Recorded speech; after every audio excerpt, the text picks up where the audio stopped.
Good day, Doc Pudena and classmates. I am Alvi Joy Gaitan, your discussant. And this morning, I will discuss about off-the-job training. Are my topics. First, off-the-job training. Methods of off-the-job training and off-the-job training advantages and disadvantages. Second, vestibule training. Advantages and disadvantages of vestibule training. Third, the realistic job review. The realistic job review key benefits and how to create a realistic job review. And lastly, behavioral skills training. The four method of behavioral skills training and example of behavioral skills. The objectives. Describe off-the-job training. Define vestibule training. Understand the realistic job review and explain behavioral skills training. There are two types of training methods, on-the-job training and off-the-job training. Off-the-job training. It occurs when employees are taken away from their jobs for further training. It means off-the-job training occurs in the other workplace, such as in a resort, training center, or in the other place, for the employees to explore more ideas to bring to the workplace. There are methods of off-the-job training. Case study, role play, brainstorming, vestibule training, lecture, and group discussion. Case study. Situation is given to the employee. Trainee is given an opportunity to analyze the case and come out with possible solution. So in this method, trainees receive a situation or problem in the form of a case study that pertains to their field in a real-life situation. They will going to analyze the situation and provide their conclusions in a written format.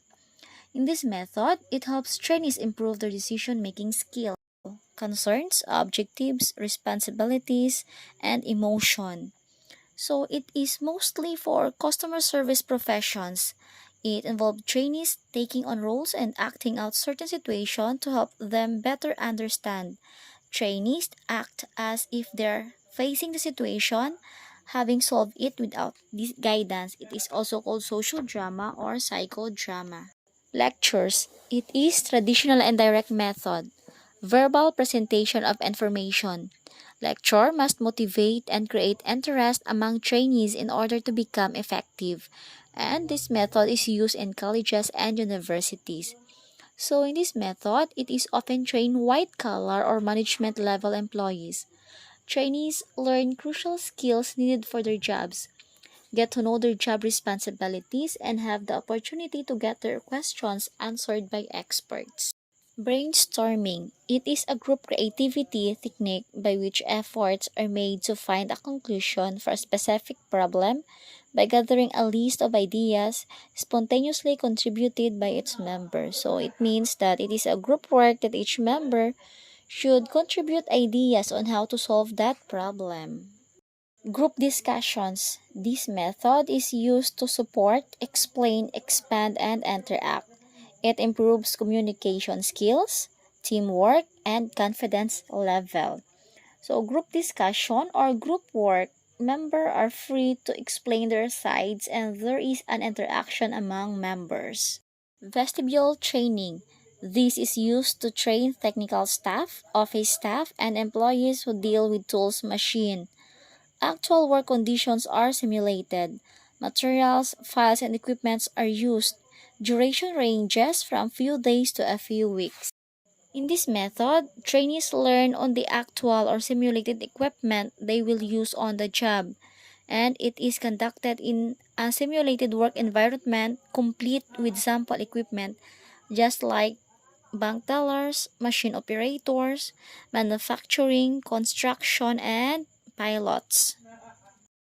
Vestibule training advantages.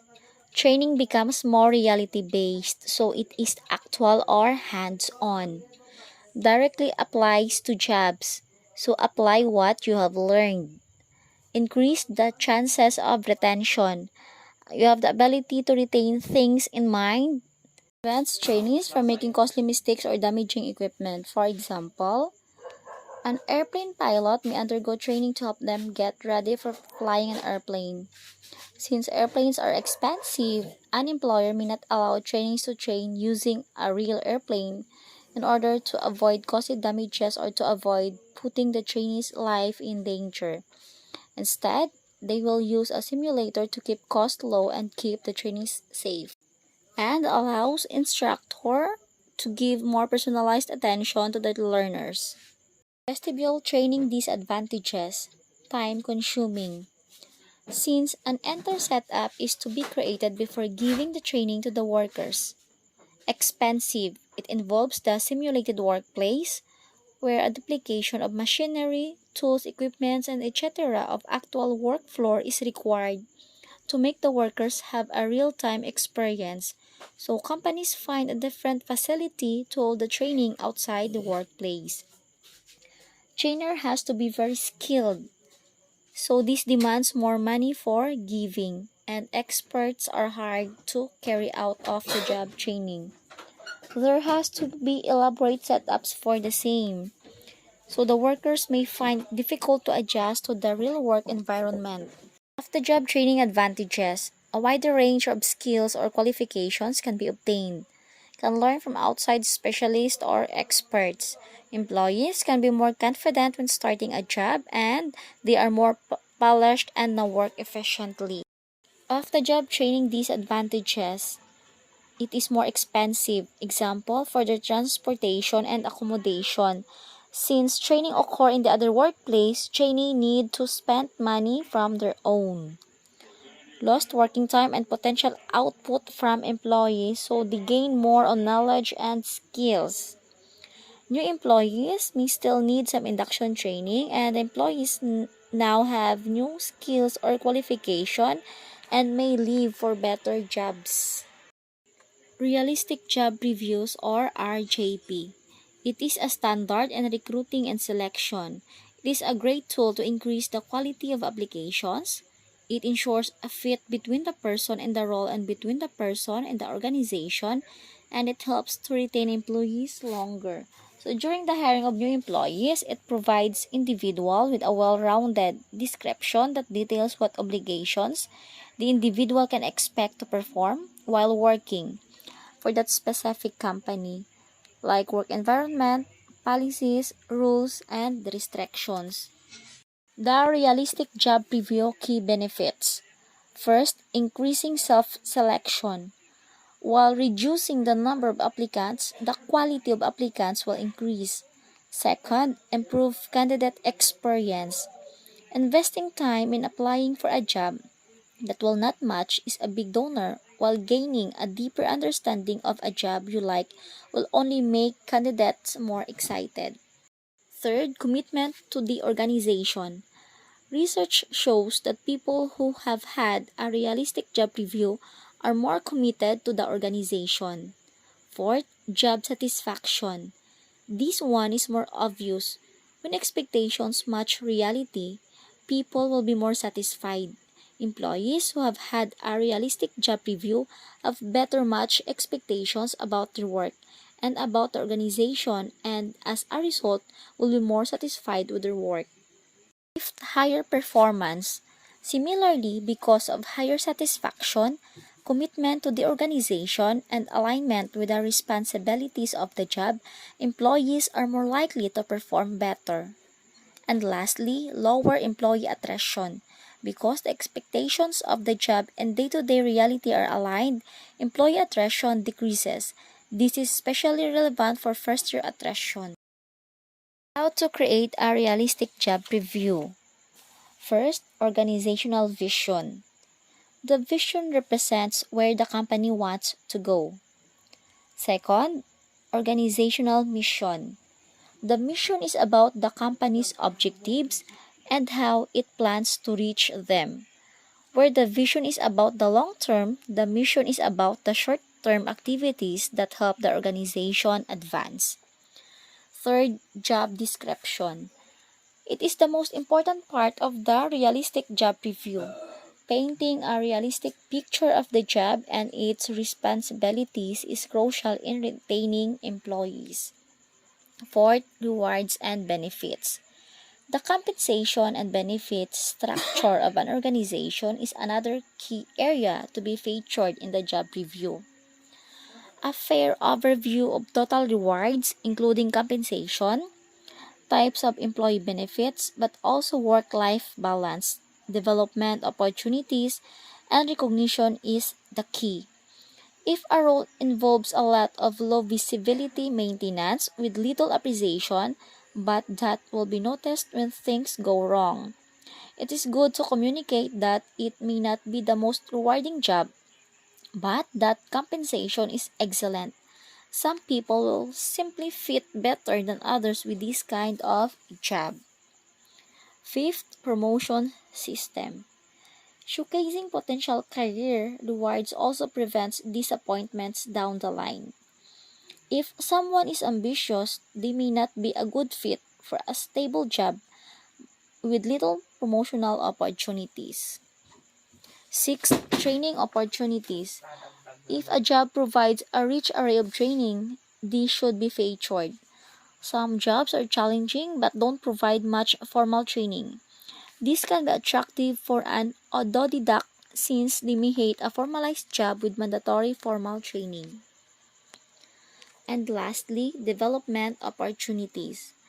When a job provides opportunities for learning, that's great, but if not, it should be communicated. Some people are happy is a stable, stagnant job, while others will already be looking for a way out within a few months. Behavioral skills training, it play an important role in personality development, career growth, as well as incorporating an inclusive corporate culture. Behavioral skills training is an experiential and evidence-based approach for training employees, team leaders, and managers to learn, practice, and implement behavior change and related attitudes to enhance personal efficiency and performance. The four-step method used to teach a behavior or skill to be performed under certain circumstances. First, instruction. This is where you provide your learner with a clear description of the skill or behavior you are teaching him or her. Second, modeling. Show to your student or staff member how to perform the skill. It is recommended that you do this in person or in real life. Rehearsal. Create as many opportunities as possible for the learner to practice and use the new skill. Try and allow the participant to practice and contrive or situations closer to the natural context when possible. And lastly, feedback. Give that positive reinforcement. After each practice or rehearsal session, tell the student or staff member how they did and be specific. Comment on the parts they did well on and give corrective feedback for the steps or nuances they may have missed or performed incorrectly. What are the examples of behavioral skills? The major behavioral skills you must imbibe are time management. It does not refer to the employee's ability to meet deadlines, but an efficient organization and execution of their work to complete a particular task on time. Communication skills. It is a vast area to explore with different sub-skills, ranging from appropriate body language and eye contact to the ability to write a clear and accurate piece of information. It includes the accuracy in listening and following instructions. Having excellent communication skills can actually help efficiently grow in an organization. Patience. It is important because in this fast-paced world, reinforced by technology, we forget that everything takes its own time to hold our emotions and personal grid. It includes time training, improving skills, and meeting goals or adjustment. Self-improvement.